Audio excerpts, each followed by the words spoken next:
মানিকচকের গোপালপুরে বন্যা পরিস্থিতি পরিদর্শন করলেন রাজ্যের পুর ও নগর উন্নয়ন মন্ত্রী ফিরহাদ হাকিম। পরিদর্শন করতে এসে স্থানীয় এলাকাবাসীদের সঙ্গে কথা বলেন এবং ঘটনাস্থল থেকেই মুখ্যমন্ত্রীকে ফোনে পরিস্থিতির সম্পর্কে সবিস্তারিত জানান। সাধারণ মানুষদের উদ্দেশ্যে বিশেষ বার্তা তুলে ধরেন রাজ্যের মুখ্যমন্ত্রী মমতা বন্দ্যোপাধ্যায়।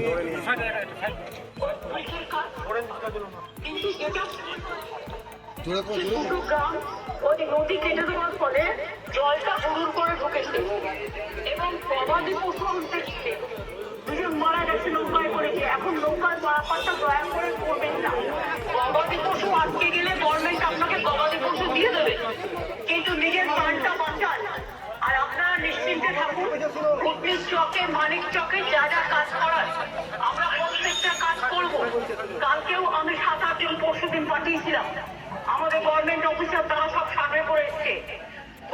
কালকে সামিরুল গেছিল এবং ঋতব্রত গেছিল, আজকে ববিকে পাঠানো হয়েছে। আর আমি আব্দুর সাথে কথা বলেছি, সাবিত্রী মিত্রও আছে ওখানে।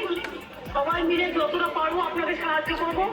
ডিএমকে আমি বলবো যা আছে সব জিনিসপত্র দিয়ে মানুষকে রিলিফ চালিয়েছে, যতক্ষণ তারা বাড়িতে ফিরতে না পারবে ইয়ার যেন দেয়। এবং আমি কালকে ডিএমদের সাথে একটা মিটিং নেবো, বাদবাকিটা আমি করবো। আমি জানি আপনাদের কষ্ট হচ্ছে, পত্রিশ চকটা এমনই একটা জায়গায় যে প্রতি বছর এই কষ্টটা হয়। ব্রিজটা ভেঙে যাওয়াতে আরো কষ্ট হচ্ছে, ব্রিজ আমরা তৈরি করে দেবো, এটা আপনারা ভরসা আসতে পারেন।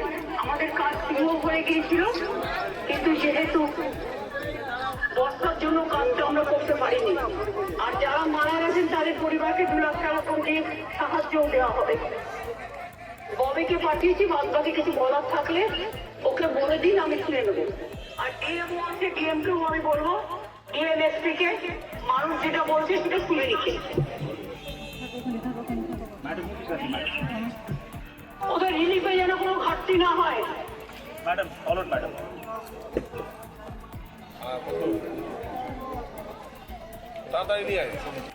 Bureau news Bangla Times.